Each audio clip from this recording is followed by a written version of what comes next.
got the perfect car, you've got a great bunch of mates, and you've got the open road ahead of you. At the moment, there's lots of companies out there offering guided tours around Europe or anywhere else in the world, but there's nothing stopping you getting out there and doing it yourself. So I sit down with Boxengasse frontman Frank Cassidy, and with our combined experience, we're going to talk to you about everything you need to know to organise your own road trip. So if that's interesting to you, then stay tuned.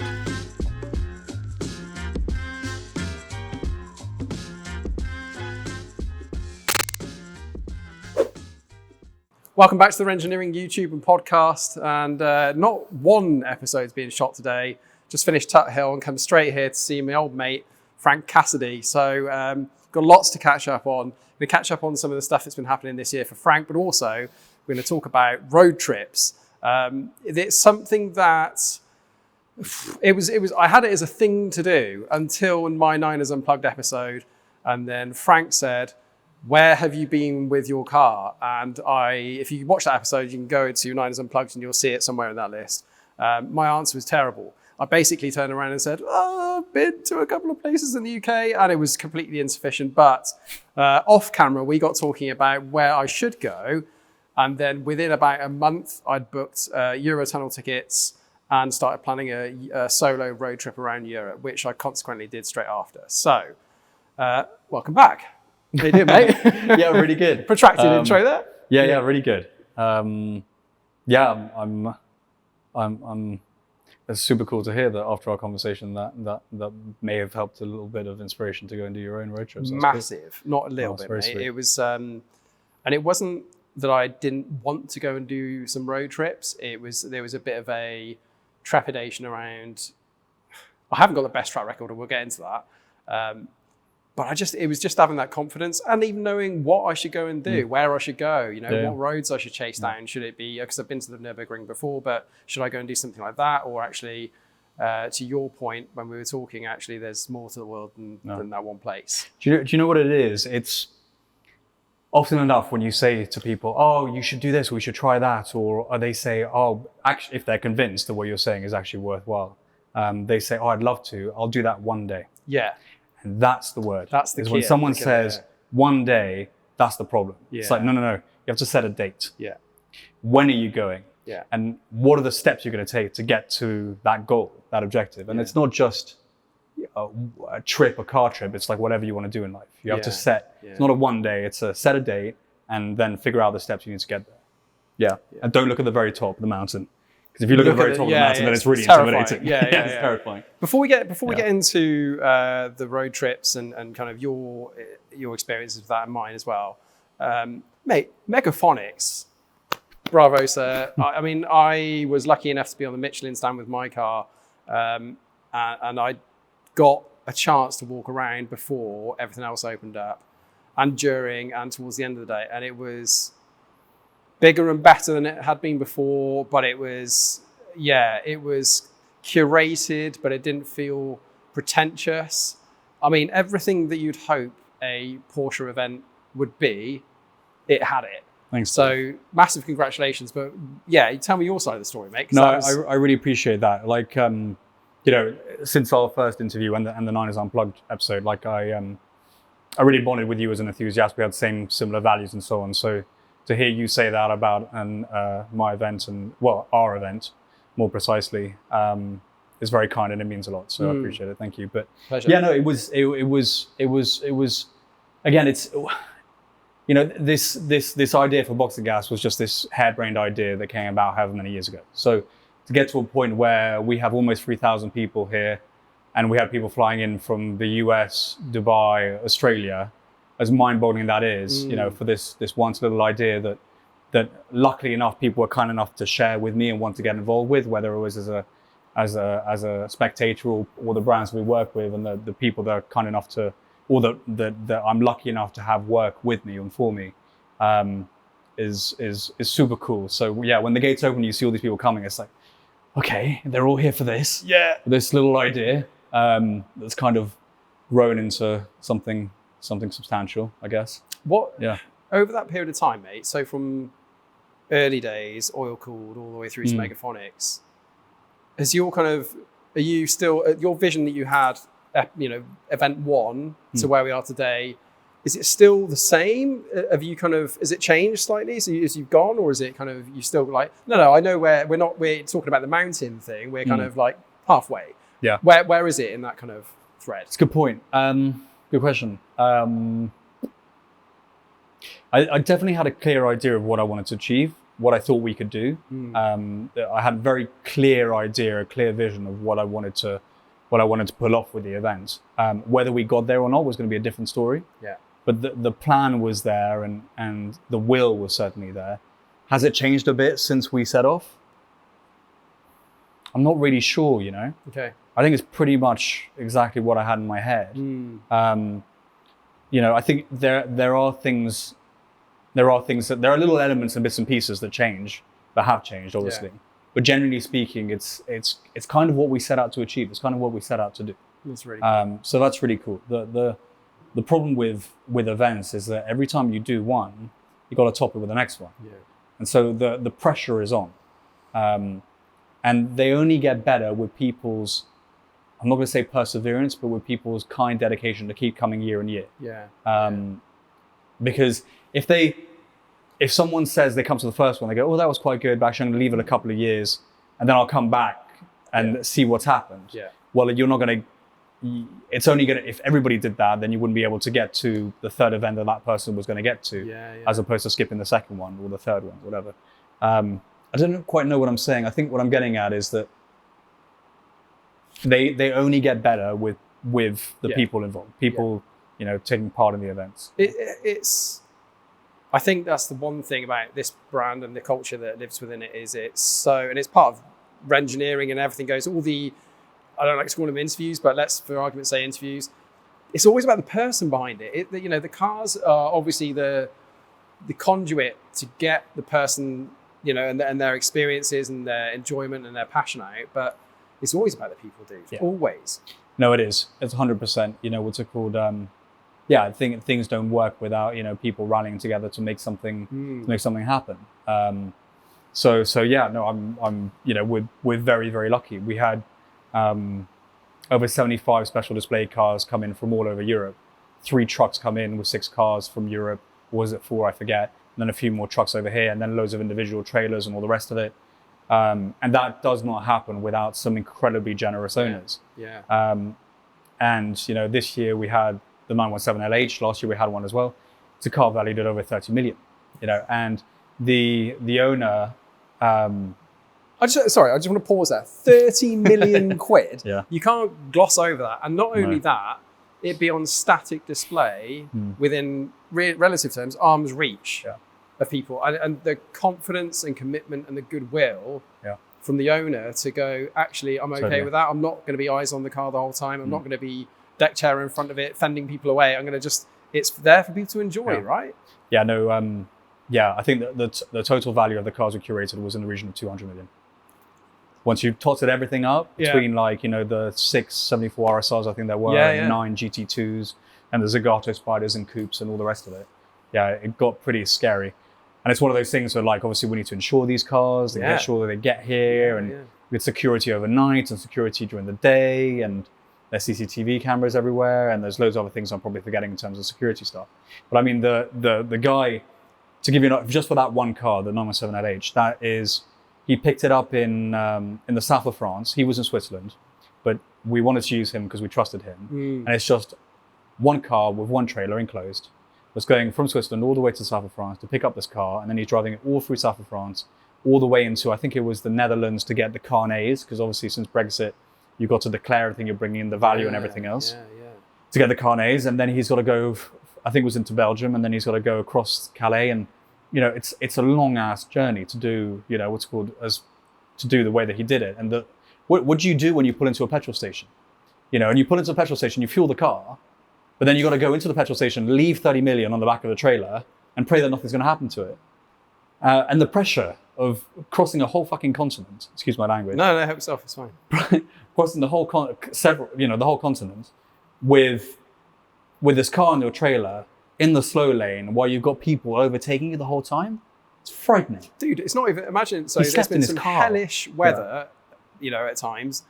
And I drove through, this year, I was driving through France, and it was the amount of standing water.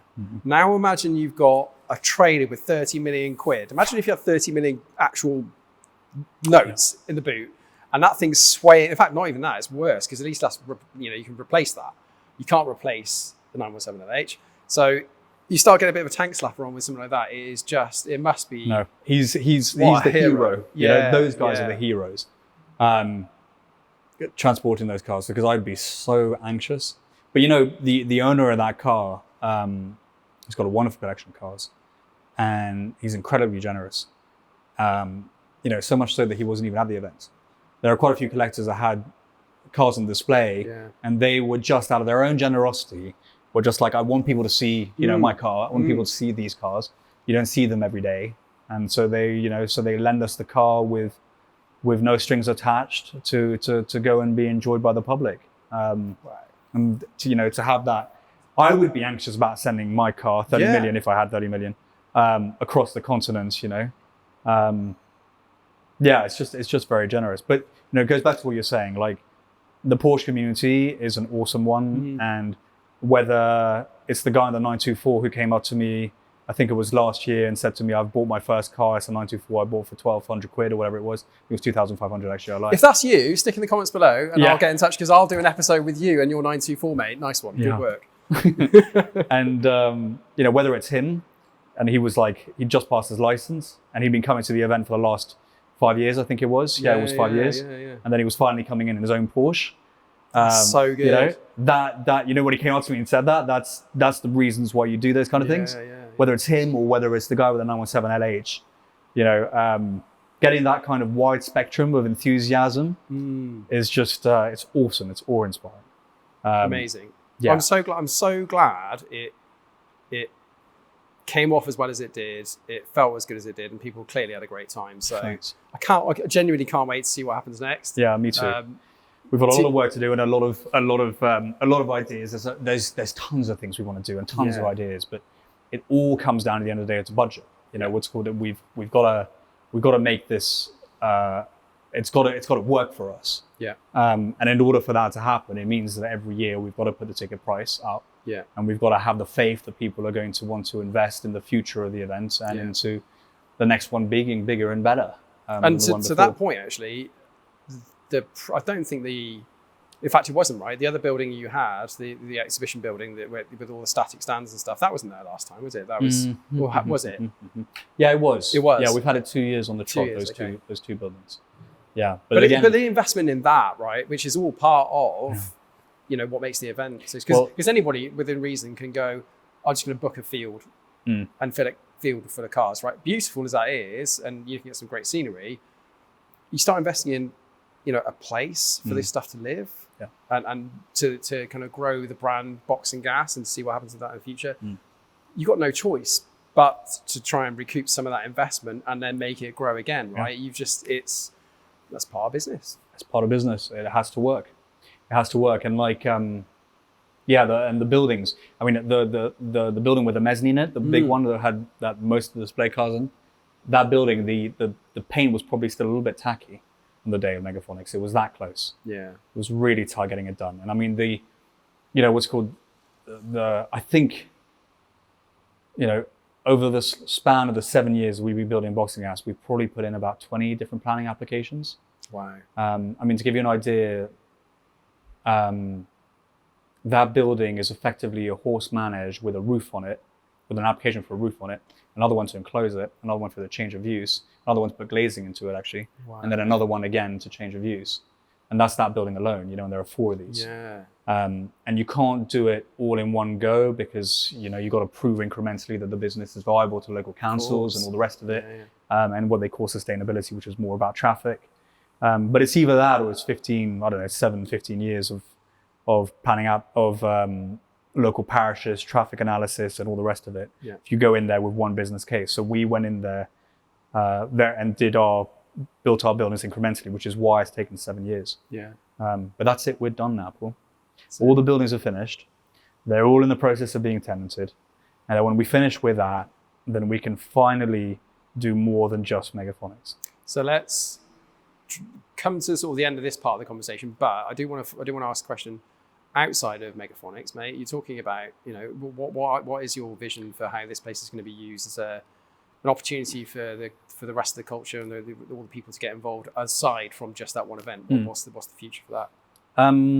Do you know yet? Yeah, the future is about inclusivity. The same thing is about Megaphonics, right? It's about a home away from home, a place that feels like your own, a place for one and for all, and I don't want that to be just once a year, or whether you're visiting a business that is renting space here, like Auto Farm or whatever. So ideally, we're going to start doing monthly meets. Cool. Okay. On a regular basis. It won't be to the same extent as Megaphonics. Yeah. It'll be much more of a kind of cars and coffee style thing, but with our own flavor, our own twist that makes it uniquely, hopefully our own, or that makes it distinctively our own.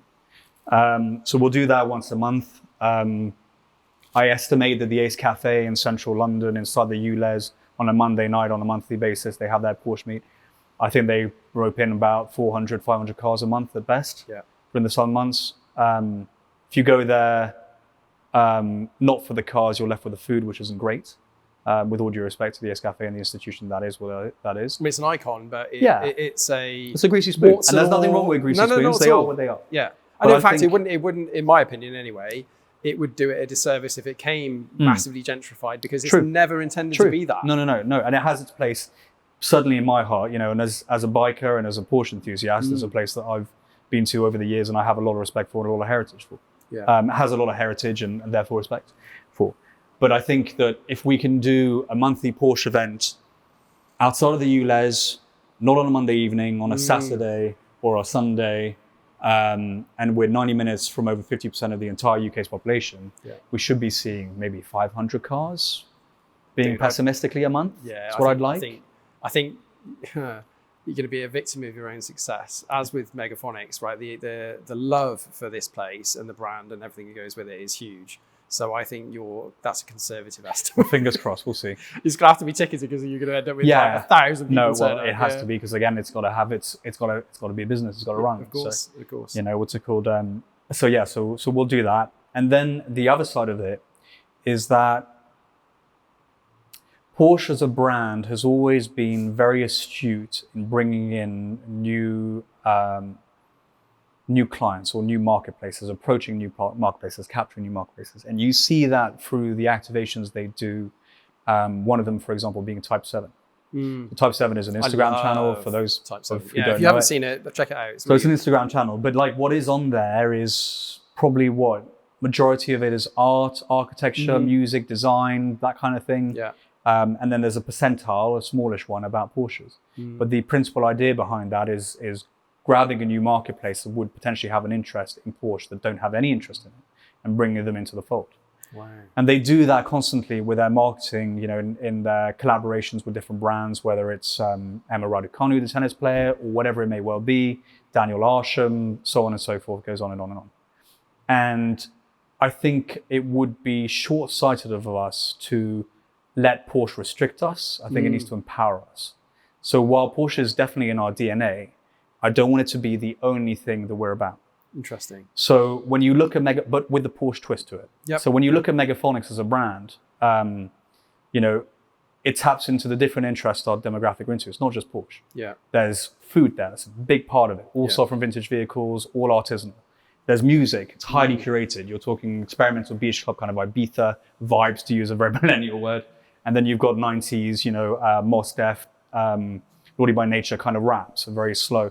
So we're playing into like food and music, and then you've got fashion brands and clothing brands and sunglass brands and jewelry brands. So we're tapping into the things that our demographic are into, which is Watches, what Porsches are about. Watches as well. Porsche designed their little stand that they had up in the mezzanine area. I was like, wow, that's so cool. No, it was great to have them come on board as a sponsor this year, to have a timing partner like that. It was awesome. Yeah.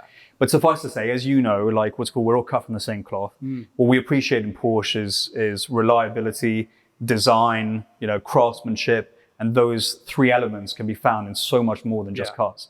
So I think Boxengasse, as a representation of Porsche and to align ourselves with Porsche, who sponsor Megaphonics and who are involved with us as a brand, I think that we need to tap into the things that our demographic are into also. So we will probably do a non-Porsche event on a monthly basis as well. Interesting. Which will have obviously a strong Porsche contingent. Yeah. But you know, I don't know about you, I love Porsches, there's no doubt about it, but I have interest in other cars too. Yeah. It's and what for really, sure. Yeah, and what really gets me going isn't necessarily what you drive, it's the person behind it. Yeah. The guy who's got a Citroen Saxo, who's put all his love and TLC into it, and has built like a track monster or something, I don't know, and has got some incredible memories. That's the guy I want to talk to. Yeah. I'm more interested in the individual with a passion, with common interests, than I am necessarily into an object or a thing. So Porsche will always be in our DNA. Boxengasse is about Porsche, there's no doubt about it. But we are going to let the brand empower us in the same way that Porsche itself does in terms of the things that we do. On that, if you're watching this and you're watching on YouTube, stick in the comments below and let Frank and I know what you would like to see from Boxengasse in the future. Who knows? But yeah, stick in the comments below and let us know. Yeah. Road trips. You've just got back. This car has clearly not been touched since, we'll stick some B-roll in, but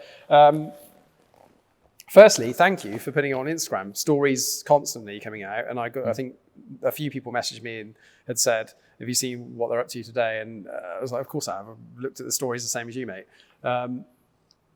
Talk me through, before we get into like the first ever, road trip and all that stuff, how did this go? What the car itself? Yeah, well, the trip and the car. Okay, the trip and the car. I mean, yeah, it went very well. It's not without its battle scars now. There's some work to do now in the winter on the car. We had to replace the tires halfway through on the rear because we were on the canvas. Wow. Is that through an aggressive geo? Yeah, part of it is to do with aggressive geo, and also part of it is to do with the fact that the cars have been on the car, the wheels have been on the car, the tires have been on the car for a while, and it's been 6,000 miles now, over a month. So the car got hammered up and down Alpine passes. Well, as you say, if we have a walk around it later, you'll see there's loads of stickers for every mountain pass I did. And having said that, there are a few stickers I couldn't find because the shop wasn't open that I could buy the sticker from. But yeah, it's been pretty awesome. And do me a favor, and for those of you that didn't see, what summarize this trip? What sort of, where did you go? What sort of places did you hit up? So basically, there's Porsche as a brand have their independent communities, and we are lucky enough to be one of them, Boxengasse. Amongst that, you've got all the other usual players like Anasis in Germany, Luftgekühlt, Das Treffen in Thailand. What else? There's another one, and there's some from all over the place. Yeah. And so the idea was they wanted to bring all of these independent communities together to do a big road trip, and at the same time use it as a marketing exercise for what these cars are built to do in some ways. So you had all these different individuals who represented these different brands coming together for this road trip. So it was organized by Porsche and attended to by these people. And so it was a 7-day tour, starting in Stuttgart and finishing in Nice in the south of France. And every day was a different hotel, and every day was several mountain passes. And I think in total we were probably around 40, 50 people. Luckily the groups split up into smaller groups because you can't do 50 cars on a mountain pass. Yeah, of course. But it was an awesome exercise. It was an awesome trip in the sense that it was an opportunity to catch up with people in a casual setting, build relationships, build friendships. Did you know most of the people? Or? Quite a few. Yeah, cool. Quite a few, yeah. Because, I don't know, the nature of the Porsche communities is very open and very friendly, and we will talk and we will help each other out. So just here in the UK, for example, you've got Classics at the Clubhouse, run by PJ, who is a wonderful guy, mutual friend of ours, and has a Grand Fantastic 306. He's helped me out on a few things with Megaphonics, and vice versa. If you ever wanted my help, then he's very welcome to call me. There's also Jay from Players Show. He helped us out of a sticky situation with Megaphonics this year, and we got through it, and that's a whole different story. But the point is that the community is very open, and we all understand that if we work together, we strive together. We succeed together. And there's no reason why we can't all help each other out. There's enough differentiation between what we do for us all to grow together. So it was just that road trip was a great opportunity to catch up with people and get going. And the wonderful thing about it actually is it was spearheaded by the head of marketing at Porsche AG. So he has he came up with the concept of this road trip, and he's got access to any Porsche he wanted to for that trip. Right? And even to us, they said to us, would you like us to supply you with a loaner car for the trip? Huh. You know, so he could definitely go with whatever he wanted. Yeah. But he went with a really gnarly, hot-rodded, air-cooled Porsche. And it was just awesome to see his appreciation, not only for the awesome new products that Porsche create, but also, you know, for the older stuff too. Yeah. So there's a really good mixture of like the brand new Taycan GT, I can't remember what it's called, the one that did the lap record around the Nürburgring that's completely stripped out. I'm not very good with the Taycans, I've got to be honest, but I know which one you mean. Yeah. There was that all the way down to a 356 that did the whole trip as well. So it was awesome seeing the whole plethora of Porsche material on that trip. Yeah. But now you got to ring Michelin up and get some spare tyres. It's too late. I had to change them on the trip. Oh, did you? Yeah, I had to change them on the trip. And then the other thing is because for my sins, the car is too low because it was originally built as a track car. Yeah. So I pulled into a car park and I ripped the one of the side pipes on the exhaust straight off the car. And then it did damage and bent things out of place. So I was all anxious about that. So then I called up one of my friends from Heisler Club, who were a sponsor of Megaphonics. We were a sponsor of their events. Yeah. This is another global communities guy. And I said to him, listen, do you know of a Porsche garage around Stuttgart? He was like, yeah, no problem. What's the problem with the car, blah, blah. He said, I'll call you back. He calls me back 30 minutes later. He said, I booked you in with this guy. Niklas is the person to talk to at Boxer Motor. Go there, they'll sort you all out, blah, blah. And it was, again, just an awesome example of how, you know, when you've got a problem with this global community, you can ring up anyone and, you know, what's it called, and get help. Do you know what? I think it's beyond the community because where was I? I was at the Col de la Bonnette on the sort of the start as you go up the hill, or the mountain, should I say. Pulled over, and I pulled over not for any negative reason. I just pulled over and I was going to take him in it because it was a beautiful shop. Some guy I don't know what it was, like a people carrier, pulls over and says, can I help you? Is there anything I can do for you? You look like you're stuck. And I was like, well, firstly, thank you so much, because you could have just bombed straight past, right, and ignored this guy in a white Porsche. But I think there's something about the brand. Maybe it's the smile on my face. I don't know what it was. But the guy was just really decent, you know. And I think it's one of those brands that attracts that, especially if you've got something that's a bit gnarly. Yeah. PJ gets it all the time, right? His car looks scruffy, and it wouldn't look good any other way than looking like a Survivor. But people are always so cool about it. No, it's it's a really cool brand to be involved with for sure. But yeah, road tripping is it's something else. I mean, like what's called you've done an Alpine tour now. What do you think of it? I immediately wanted to plan another one as soon as I got back, and I think the reason why I'm stumbling around is because it was so impactful for me. I really, at that particular time, and I find it funny enough, I came up with Richard Tuthill this morning. It was Col de la Bonnette. So I pulled up at the peak, and if you don't know about this, Col de la Bonnette is the highest looped road in Europe. And it was something about that as if you're going to do a road trip and you're going to do your first set of passes, go to the highest place you can find. And I just sat back and I just couldn't believe that I'd spent so long thinking about doing something like this, and then actually it wasn't that complicated to get there. I made more of a meal out of it planning than actually getting in the car and going. But what it gave me back, especially doing it solo, and I think I'll always now do a blend of trips with other people and solo stuff.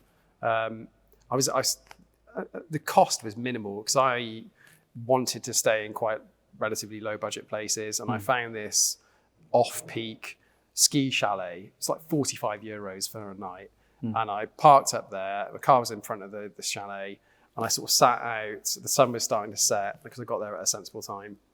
And I just was like, what is life, you know?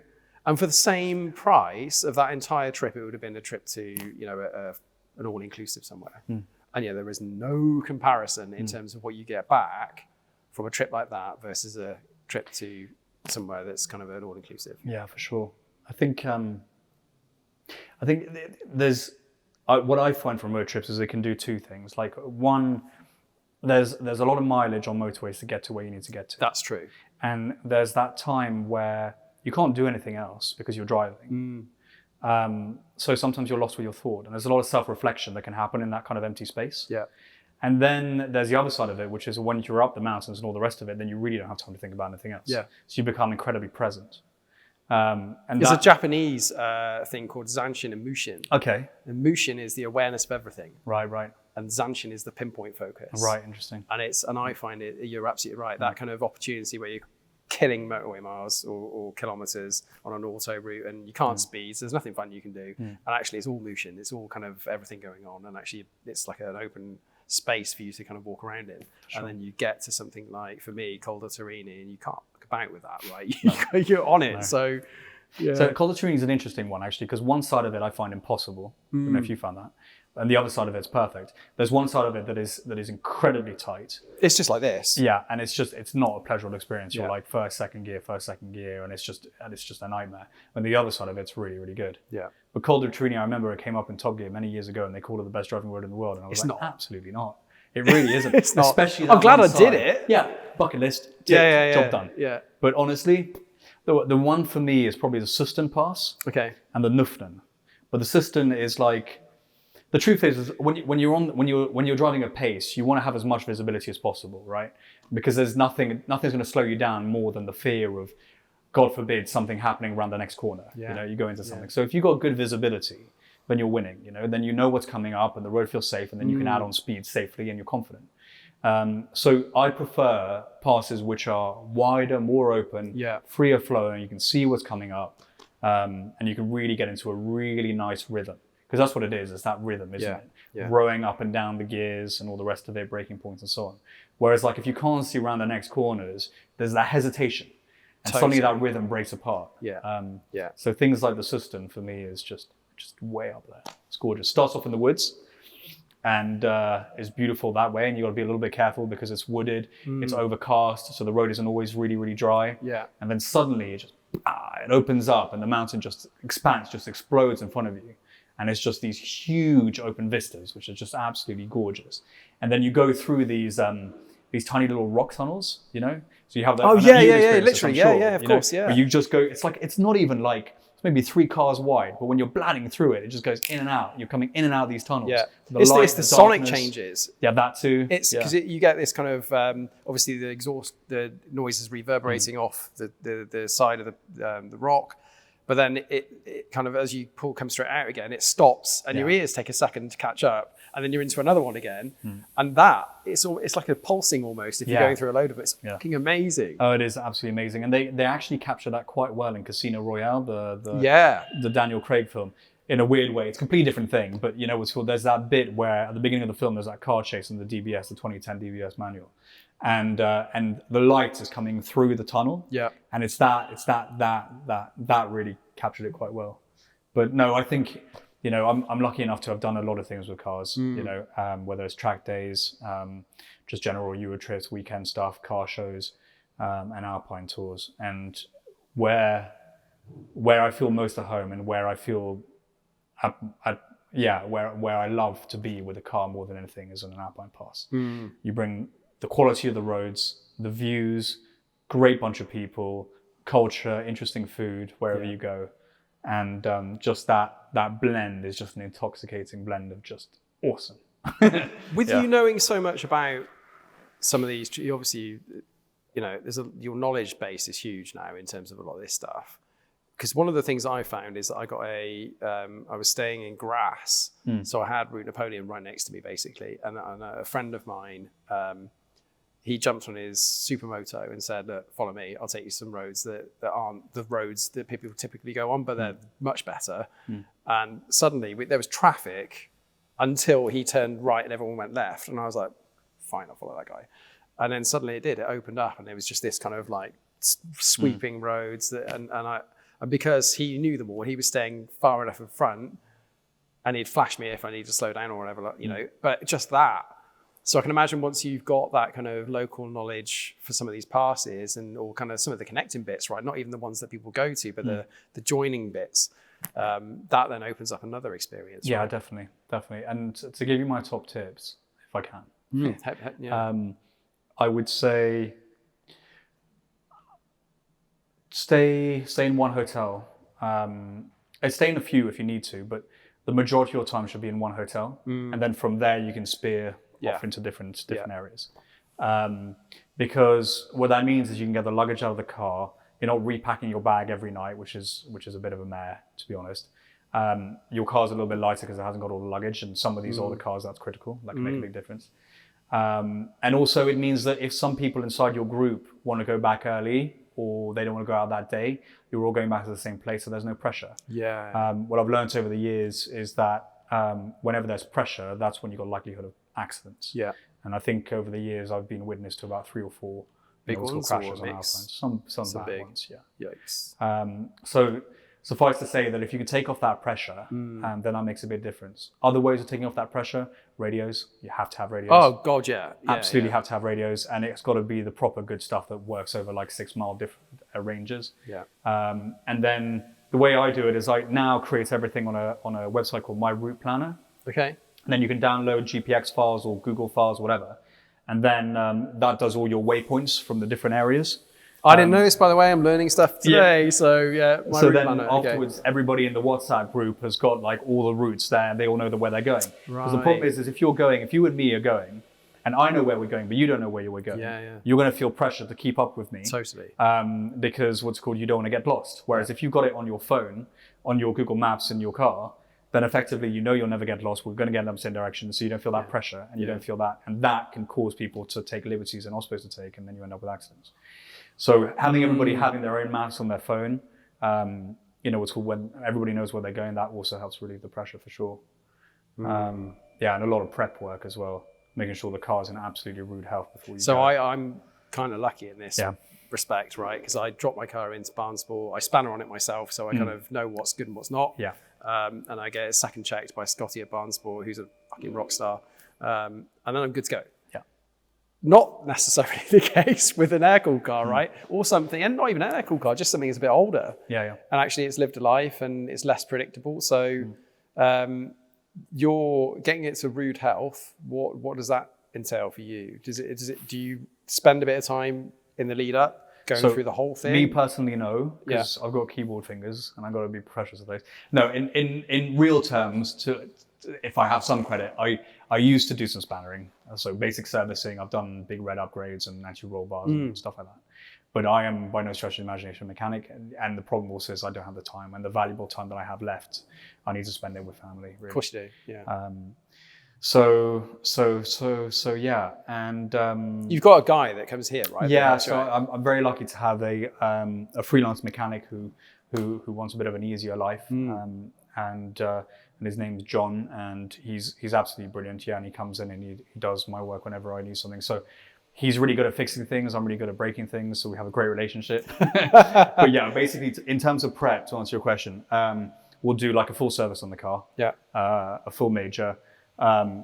Take a view on the brake pads because it's going to be a lot of mileage. Yeah. So like what's called fresh pads, fresh discs if necessary. Yeah. Fresh, fresh tires are absolutely critical. I take a, like I'm sure you did as well, like, what's called a bag full of obvious tools that you might need. Get you out of jail free. Your DME relays for 964s and 993s are essential because if they fail, then the whole car doesn't start. So you buy a new one, you put that one straight in so that you know it works, and you put the old one in the glove box. Yeah. So there are little bits and pieces you do. Maps, what's called, in terms of prepping the journey, prepping the roads, like it's just, everything's out there on the internet. We're very lucky. Yeah. So there's Stefan who writes all the Curves magazines, Curves books. He was actually on this trip recently with Porsche, really nice guy. And he's got some awesome guides to all the best roads around the whole world now. He's going off to Japan soon to do a book out there as well. Wow. He was telling me that the first book he did, I don't think he'll mind me saying this, but it was all self-funded and self-photographed, even though he wasn't a photographer. Yeah. And he thought he was doing it mainly because, I don't know, he wanted to do it more than anything. Yeah. And then it's become a huge commercial success now. So all credit to him. He's opened a store in Thailand. It's a different story. But yeah, spending some time going through those books about the roads you want to do, and on Google, and then just chucking them all into Google Maps and into a blender and seeing what comes out. But I think the advice I would give is that there's so much to do around the Alps alone. You start going further afield, Pyrenees, whatever. But my advice would be to stick to one area. Yeah.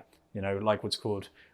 We spent a few nights in St. Moritz this year, and there's a lot to do in that area, and that's where I'd recommend spending a lot of good time. The French side of the Alps, I think the roads are a little bit busier and not as smooth. The German, Italian side is brilliant. Yeah. So that's a place to go. And then the other side is, you know, what's called don't go in the summer because obviously there's all the tourists and caravans and you don't want to be caught in that. Cyclists. And you know, it's their roads too, but it can get... So you've got, in fact, that's a really good point. You don't own those roads. No. Don't turn up and be an asshole and kind of just hog everything, you know, terrible blind overtaking. I mean, that is just... Yeah. It gives everybody in the scene, you know, a bad rep. It does. Yeah, we have a responsibility, right? To all like not make a scene. And we're guests in other people's countries. 100%. I mean, when you're up in the mountain and landing on a mountain pass in the middle of nowhere, go for it. Oh yeah. But like, absolutely. it's still things like going through little villages and stuff like that, where you just got to be a bit more conscientious. Yeah, totally. Yeah, totally. And the but yeah, I would always recommend going like end of August, very early September, because everyone's gone back to school and it's just before the snow comes in. But it can be from 1 week to the next. You can have snow. Yeah, we saw that 2 weeks ago, right? Yeah, crazy. So I did 10 days with a group of friends from the UK around the Alps. And then I came back here briefly, and then we headed off on this trip with Porsche, and that was another 7 days. So yeah, it was a lot of time on the road. Yeah, we did Holland, Belgium, France, Switzerland, Italy, Germany, Austria, and probably in the region of 6,000 miles. That's intense. Yeah, I'm glad to be home. Yeah, I'm not surprised. And 3 weeks worth of luggage, 4 weeks worth of luggage in there, and no washing machine necessarily in certain places. So, you know, luckily these cars are incredibly practical. By the time you get squishy bags in the back and then the boot, actually you can squish a lot of it. Get all of it in, yeah. But I'm very happy to be back and to do some laundry and to do some admin. Yeah, and get back to work now as well. It's fascinating when you're talking about, I was, you know, intently listening about the do's and don'ts and some of those kind of best tips. And then at the same time, reflecting on the fact that I basically didn't do any of them. So my trips, the first one, so a couple of years back when I came on Niners Unplugged, there was a big schlep across France. The difficult bit you got to do to get down to the south of France. Broke it in half, stayed in Charmes, lovely little town, but I was literally there. I'd done 9 hours, I think, because I'd made some mistakes. Went to bed, got up in the morning and did the next kind of 8 or 9 hours to Monaco. And then I did the bit that I made a mistake of, because you've got to do that journey, right, if you're going to get down there. But I'd booked a new place to stay every day. Yeah.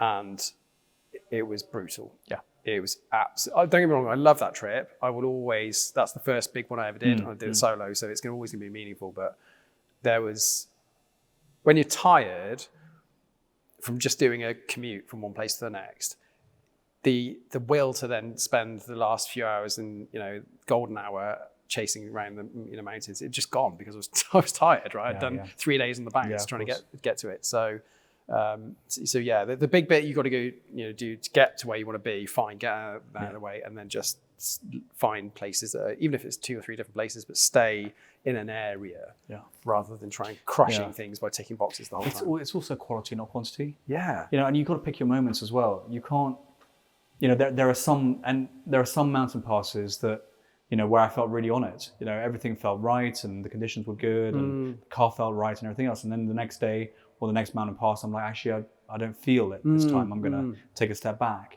And the other thing is also, like, everybody's cars are different and everybody's, inverted commas, abilities are different too. 100%. So, like, for example, while this is really good at something like the Suston or the Gotthard, whatever, something like the Stelvio or actually the old Gotthard, which is all cobblestones all the way up. Right. This is such a stiff car because it was built for track car and it shouldn't really, I don't know, it's road legal, but like, what's it called? It's very tough on the road. Yeah. Something like the old Gotthard, which is all cobblestones all the way up, that was like 5 miles an hour the whole way. Because like what's called the car's so stiff, I was rattling fillings. The guys were taking the piss out of me by the time we got up to the top. So they were roaring with laughter. So I was like, I'll meet you guys at the top. They're smoking the cigars. Yeah, and pretty much. Yeah. They were like, we'll meet you at the top. So I was like, I'll meet you at the top. I'll do the new Gotthard, which is all nice and smooth. You guys do the cobblestones. Yeah. Like, oh, come on, Frank, we're part of the team. We've got to do this together. Where's your, camaraderie, blah, blah, blah. So I was like, fine. Anyway, they were pissing themselves by the time they got to the top. The point I'm making is that that's something you need to take into consideration. Also, when you're doing these kind of tours with other cars, is to understand, actually, my car's good at this. Your car's good at that. Yeah. Let me let you through you do your thing because you're feeling it right now. I'm not. Yeah. And recognizing that actually right now I'm a little bit tired. You know, what's it called? The car doesn't feel 100%. This road isn't 100% right for me at this moment in time, let alone my car. Yeah. I think is important as well. Because again, otherwise you end up with just bad quality driving and potentially issues. Yeah. Yeah. And no one wants that, right? It's because that is, I mean, I've luckily not seen it, but you know, the idea of a friend or someone you're with having a bad time, that's going to be, you know, I'm an empathetic person, so I'd be like, that's your fucking holiday, dude. That's completely trashed now, even if you come out of it perfectly okay. And actually, let's face it, some of those passes, it is like... Yeah, totally. So I'm one of those people. So on one of these Alpine tours, I think it was about 10, 12 years ago, I had a crash. Did you? Yeah, it was really stupid and really simple, but the throttle body just stuck open. Wow. And I had the choice in between a rock face or the cliff edge. So I chose the rock face, and I went in there probably around 60 miles an hour. Wow. Well, it certainly felt like that at the time. And I had to pull myself out the driver's window. Had a slip disc in my neck. You know, and the car was just, you know, I pulled myself out of the car, and the car was just bouncing off the rev limiter because the throttle had stuck open. And that was pretty rough. It was pretty rough. And at that time, I was working very hard on building this business, and that was my biggest priority. And I wasn't paying enough attention to friends and family at that time. And it was one of those moments where I was just like, I could have died that day. If I'd known I was going to die that day, I would have lived my life very differently, and I would probably spend a bit more time with my friends and my family. So that was perspective, right? That happens in the weirdest moments. That was a lot of perspective, and it was physically, it was painful. Fine, can deal with that. Emotionally, it was very difficult, and it took a lot of time for me to get over that. But suffice to say that these are mechanical devices, and mechanical devices can go wrong. And when they go wrong on a track, you go into the kitty litter and eventually into the tires, and you're okay with your roll cage and your helmet and all the rest of it. Yeah. You do that on a mountain pass, it is a cliff edge or a rock face. So, you know, preparing and having the right outlook on how to attack or how to drive a big tour, I think is really important. And certainly I learned my lesson, you know, the hard way in some ways. But I think in those days also, like I drove, now it wasn't my fault because the throttle body stuck open, but fundamentally I think you need to drive with mechanical sympathy, knowing that there's a possibility that something could go wrong, so you give yourself a margin of error. 100, you should be on a road anyway, right? And at that time, I've got to be honest, like I was younger, stupider, marginally more. And as a result, you know, what's it called? I think I didn't give myself enough margin for mechanical failure. And so I've got to say that nowadays I pick my moments a lot more, and I have a lot more mechanical sympathy. And I think of it much more as a marathon than as a sprint. Totally. And I'm very thankful for having made it out of that, you know, and that my friends were great with me after that, really, you know, what's called dealing with the repercussions of it. Because the car was essentially a complete write-off.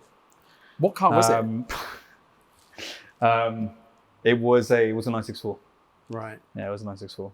Yeah, quite a nice one as well. Ugh. Yeah. Well, so there's difficult and sad times in that circumstance. I'm not immune to that. I think I was lucky enough that my experience didn't mean that there was any injury or kind of, it was pride more than anything else. But so I had a Lotus Elise that I'd rebuilt. In fact, no, it's pre-rebuilt. I had it for about 5 years by that point. Now, for those of you that don't know, no ABS, no traction control, no power steering, nothing. Just balls of steel. It's light car, heavy balls. Those things are amazing, right? They are. I will die on a hill for Lotus. They're not the most reliable cars in the world. Sure. That car had been reliable for 4 straight years. Yeah. And on the day of the trip to the Nürburgring, I made it 20 minutes out of my hometown, and the throttle linkage at the pedal end just snapped. Like, you can't fucking make that stuff up. So we had, again, you know, youth on your side, Top Gear rules. So fuck you get 15 minutes, otherwise we're off. 15 minutes went past, and I was, you know, again, I had a rescue bag in the back, but I had some climbing rope and some sticky tape and a couple of zip ties. That was it. So throttle pedal was completely just flapping around, was just disconnected. The cable was okay. So I rigged up the climbing rope to the cable and the tiny little bit of modulation that was left, and had a hand throttle. So to drive, I had hand throttle, brake, clutch. So, but it's binary on and off. I drove from Cirencester, just down the road, and I thought, we agreed that I'd get to Eurotunnel and we'd fix in the car park properly, find some way, everyone would dive on it and try and fix it. Yeah. That didn't happen because we ended up being slightly late. So we got there and got shoehorned straight onto the tunnel. I was still driving with the fucking car, the hand throttle, got onto the train, got to the other side and we were like, cool, right, let's try and fix this. No one could fix it. I drove from Cirencester to the ring with a hand throttle. Got there. Luckily, where we were staying, there was a guy next door with a welder. Managed to weld it back together, so it was okay. Cool, I've had my luck. That's my bad luck for the trip. We had a TVR with us, and that radiator let go as well, but that's TVR. One lap of the ring, and on the final straights before you coming back into the car park, coil pack let go. Try and get a K-series coil pack. Sorry, did I understand correctly? You did the Nürburgring with a hand throttle? No. We'd fixed it by then. Okay, sorry. We'd got to the ring. We'd got to our chalet, wherever we were staying, this house. And the guy next door had a welder in his garage. So I got under there and we took the linkage off, welded it all back up, put it back on, and we were good to go, right? Yeah. Pedal back. And it was kind of that first lap ever of the ring. I'd never, ever driven the ring before. And it was a gentle trip round. I wasn't trying to set records. And then, and I was so excited. I had a full lap ticket. All I wanted to do was just do some gentle laps. And it was that last straight, 120-ish mile an hour, gone. I literally coasted into the car park. And that was my ring trip over. So doesn't always work out, right? You know, and I think the thing that I learned from that trip, and if anybody that was with me on that trip is watching or listening to this, I apologize. I was the most bad-tempered arsehole for the next 4 or 5 days. So I think that's part of it, right? Is that quite often with these trips, something will go wrong for somebody, not necessarily with you, but with somebody on that trip.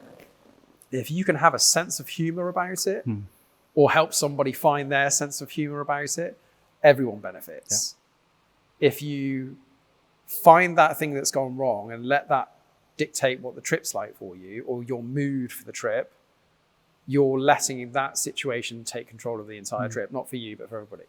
So that's my hot tip is whatever happens, try and, maintain a sense of humor about these things. Yeah. You can hop in someone else's car and go for some laps. You can, if you can't fix a car, and I couldn't, my car got recovered back to the UK.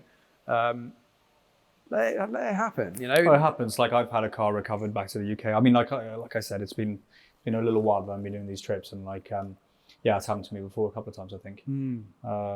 Maybe just once. But I've broken down and we couldn't fix it and had to get recovered back to the UK. I think it's just part and parcel of it, really. It is, unfortunately. Isn't it? And the thing is, like, at the end of the day, like, it's a punishing enough trip, for like a modern car. Yeah. But it's a very punishing trip for an old car. And there's often something that's going to go wrong. And if you think about it, you do a track day, you're doing 50 minutes out on track. Now, albeit at very, very high intensity and probably the highest intensity the car will go through. But on these Alpine tours, you're doing sometimes you can be doing 8-hour days or 6-hour days, It's a lot of driving for 6 hours straight when you're concentrating really hard and really in the moment and really, doing your thing. And that's a lot of stress to put to these brakes cars through. as well, dude. Yeah. Wow. Yeah. I mean, I've got big brakes on this thing, but there was one pass we came down on and they got a little bit uncomfortably hot, And I had high boiling point brake fluid and everything was good about it. But when I got out of the car, all of us felt actually that was a little bit too quick going down that pass. It was one of the first downhill passes we'd done on that trip this year.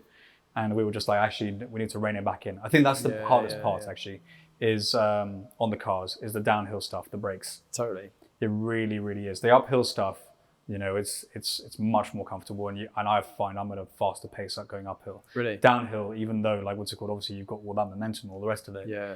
It's just that bit much more. It's almost like you're having to stop yourself running away, whereas going uphill, you're much more in control of the pace. I mean, what's called the gravity gives you however much horsepower, Yeah. Like coming out of turns or coming out of going down the hill or whatever it is. Whereas you're fighting gravity every time you're going up these mountain passes when they go up to something like 2,600 meters or whatever. So suffice to say that, I think going uphill, usually what's it called? You've got you're good. It's going downhill where I find it can get very taxing. The pace can be a little bit too quick. It's when I get a little bit anxious, is when I'm going a little bit too quickly, going downhill, and the brakes are getting a real beating, and actually I'm much more comfortable going up.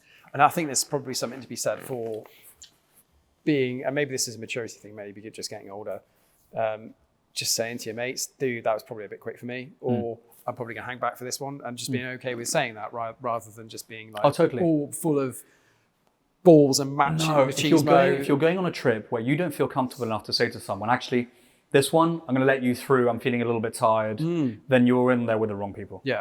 You need to be in there with people that you feel very comfortable with. You know, like what's called, you're driving together in tandem, something might go wrong to your car. You're spending, the other thing is also like generally, you know, when you go on holiday with someone, it's a lot of time to spend with an individual. Oh, for sure. So you really want to be out there with people you know. There's nothing worse than being stuck on a holiday or living with someone that you don't want to live with, a housemate when you're a student or whatever. So like what's called, I think it's, if you need to be able to be in a zone where you say to someone, actually, I can hear something's not quite right with my car. I'm really sorry. You guys go ahead, but I'm going to stop. If they want to stop, great. And actually the reciprocation of that is when someone says that to you, you're like, no, of course, no worries. We'll see you later. Have a nice trip. We'll grab some food later. Done. Exactly. But I think there's also got to be the state of mind. You need to understand that some people are going to drive faster than you, and you've got to be okay with them heading off. Because you don't want to slow them down. No. And they've got to be okay with the fact that that you drive slower also. You know, there's got to be the mutual respect that actually people and cars do it at their own pace. You're going into the same place anyway. You're going to go to the same restaurant place, the same dinner place. So there is no point in, you know, having stress or egos or none of that. No. Egos when you're driving is not a good thing to have. Egos are the best of times and not a good thing to have. And having mates that can call that shit out, you know, I can confidently say that, you know, whilst I don't want to admit it, I've had an ego before, and I've needed someone, and I've got a great wife, and she pulls me down straight away. So, but your mates should be able to do that as well, right? Yeah, for sure. Yeah. Even if you can't see it, and you think, oh no, I'm well within my comfort zone, I'm at 6/10, and they're looking at you going, no, mate. You know. Yeah. If you weren't taking this next time, what out of this lot, mate? What would you grab? Good question. So Olive, I've done the tour a couple of years on the trot with. And that's been a brilliant car, good amount of horsepower, very light, so fantastic. So I'd be tempted to do that again. But actually what I'm really tempted to do is underneath this cover that you can't see off camera is Black Betty. It's the car that I've owned the longest and that I've created the most memories with. So it's the car that I'm most attached to. And actually that came up on the end of our first time. And nothing's changed since. The car is still, the car is here now. And it's a shell ready to be built up. The dry build's been done now. But that car, because my favorite thing to do with a car is alpine passes, I've built that car to do alpine passes. So everything, you know, is designed to do that. So what's called the powertrain, the way the power is delivered, the gearbox, the running gear, suspension, all of the rest of it, the interior, the sound system, you know, the lightweightness of it in certain areas and not in others. The whole thing's made of carbon fiber. The point is that it's designed to do one job absolutely. So theoretically, if I could take any of these cars on an Alpine tour, that would be the one once it's got four wheels and a steering wheel and I can actually drive it and not just sit in the shell and make boom boom noises. So yeah, that would be way up there. Realistically, it's going to be a while since I finished that car, but I think my 3.8 RSR in the back there would be pretty awesome to do the trip. I don't remember seeing that before. Yeah, well, it's been on axle stands underneath the mezzanine for the last however many editions of Megaphonics. And John said to me, Frank, it's getting a little bit embarrassing. We need to get this car on its wheels now. So the engine's just come back from, a little while ago now actually, from Nick Full-James, who's the head engine builder at Tuttle. He used to have his own shop where he used to push out like 45, 50 engines, air-cooled engines out a year. Madness. That's all he ever did. Wow. And anyway, now he works at Tuttle. And he built the engine in that. So it's amazing because it's a 3.8 RSR engine. And it's from a race car. When you buy an old race car, you don't know what you're going to find. It's like bang it together and get it to win the race, right? So I was a bit worried about what we'd find inside, but actually we found there was a 934 oil pump with 2 scavengers and all the rest of it, which was an incredibly rare part, but it was a common upgrade in period. So that was really cool. And we also found that all the heads were appropriate because normally on a 964, the exhaust valves are coated, and I think it's ceramic. I forget. Anyway, it's coated, and effectively you can't make those bigger. You can't port them to get more gas of course. through them, because otherwise they chip apart and they break. Yeah. So there's nothing you can do in terms of porting and polishing on those engines. Whereas the 3.8 RSR engine doesn't have any ceramic coating. So it's like what's called. So it's just so there's so it's if you wanted to do a bit more work on them, you probably could. But you wouldn't need to, because when we open it up, like the valves are the size of plungers. They're huge. So I'm raring to get that engine back in that shell. Yeah. And get that experience. But yeah, it'll be interesting to see what that puts out. Sound ending in that? Yeah, no, because it's a race car. It's an RSR. There's no sound thing. There's nothing. So that would be take some ear defenders with you. Yeah. Well, I've done it with a race car before. Come to think of it, you're making me think, actually, I don't know whether I'd want to do it. Well, no, you could. It's just... I'm getting too old. I've done it with a race car before, and I was just, I was in pieces by the end of it. Yeah. So I don't know. I think it would be awesome, but I'm Yeah. I don't know. I mean, you've got the pick of the bunch, right? So I think for me, it's got to be Black Betty. If that's being designed for that trip, it's heart, soul, everything on the line to get that car back together. Yeah, absolutely. I think a lot of people are kind enough to ask me, what should I do to my car? What modifications should I make, and this and the other? Yeah. And I often say, actually, you're asking the wrong question. The question you need to ask yourself, and not me or anyone else, is how you're going to use the car. Yeah. And that defines everything. Yeah. It defines exactly how the car is built. And therefore, you have one distinct vision and a cohesive package that just works for that purpose. Yeah. If you build a car that's half track car, half, this weekend warrior, half this and the other, it just ends up being a master. It's terrible at everything, right? Exactly. Yeah. So, and you were very kind, actually, with talking about the Cayman and saying something similar about that. The fact that the cohesive package, as opposed to, a load of bits thrown at something that kind of doesn't really achieve anything. Your car is, it's clear that you spend a lot of time really thinking about it, not just going gung-ho and sticking shiny bits on it. It's clear that you've got a very clear vision of what you want to do, and it's a very cohesive package. That's what I was saying to you. I'm sure that if you marketed it as a product for people to buy, a Renngineering Cayman, I'm sure would command quite the premium. All of these decisions, even including to try and wrap it back up to road trips, let your heart rule your head. If you set, to your point right at the start, if you sit there going, I'll do a road trip. I think that's a good thing to do. Maybe one day. That's the line. One day. It just doesn't happen. One day, just puts it on the shelf, over there. Yeah. If you go, okay, 2027. Now give yourself time. 2027. Yeah. That's the day I'm going to do it. What are the steps I need to get there? That's how you get it done. Yeah, for sure. And even let's face it, right? Some people will be watching this or listening to this, and they've got families and they've got commitments, and actually it's quite difficult to negotiate some of those opportunities where you're prioritizing your own needs versus the needs of your family. And actually, maybe that's the thing: is it looking far enough in advance and getting that agreement in place that you're not going to suddenly upset half a dozen people around you that rely on you because you've been selfish. But actually, it's about kind of having that agreement and it being a feasible thing to do, and you'll enjoy it so much more.